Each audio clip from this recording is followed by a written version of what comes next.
लाल सागर के विभाजन की कहानी बाइबल में सबसे नाटकीय और प्रसिद्ध चमत्कारों में से एक है। यह ईश्वर की शक्ति और मिस्र के बंधन से इस्राएलियों की मुक्ति पर प्रकाश डालता है। यह घटना निर्गमन की पुस्तक में विशेष रूप से अध्याय 14 और 15 में दर्ज है। फंसे हुए इस्राएली लाल सागर के किनारे खड़े थे। पृष्ठभूमि में फिरौन की सेना आ रही थी। मूसा का विश्वास, मूसा ने अपनी लाठी उठाकर और समुद्र के ऊपर अपना हाथ बढ़ाकर परमेश्वर की शक्ति का आह्वान किया। तेज पूर्वी हवा लाल सागर को पीछे ले जा रही है, जिससे पानी विभाजित होने लगा है। विभाजित सागर, लाल सागर पूरी तरह से विभाजित है, जिसके हर तरफ पानी की दीवारें हैं और बीच में एक सूखा रास्ता है। इस्राएलियों का पारगमन, इस्राएली सूखी जमीन पर विभाजित समुद्र के बीच से चलते हुए पानी की दीवारों को विस्मय से देख रहे थे। मिस्रवासी पीछा कर रहे हैं। फिरौन की सेना विभाजित समुद्र के बीच में इस्राएलियों का पीछा कर रही है। पानी लौट रहा है। जैसे ही पानी वापस बहने लगा, मूसा ने अपना हाथ फिर से बढ़ाया और मिस्र की सेना को फंसा दिया। घिरी हुई सेना, पानी ने फिरौन के रथों और घुड़सवारों को पूरी तरह से ढक दिया, जो उनकी हार का प्रतीक है। इस्राएली आनंद मना रहे हैं। इस्राएली लाल सागर को सुरक्षित रूप से पार करने के बाद सुदूर तट पर जश्न मना रहे हैं।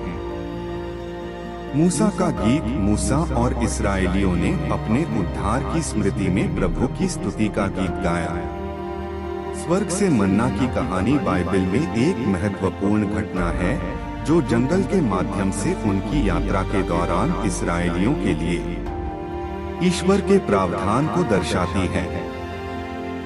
यह कहानी निर्गमन की पुस्तक में विशेष रूप से अध्याय 16 में दर्ज है।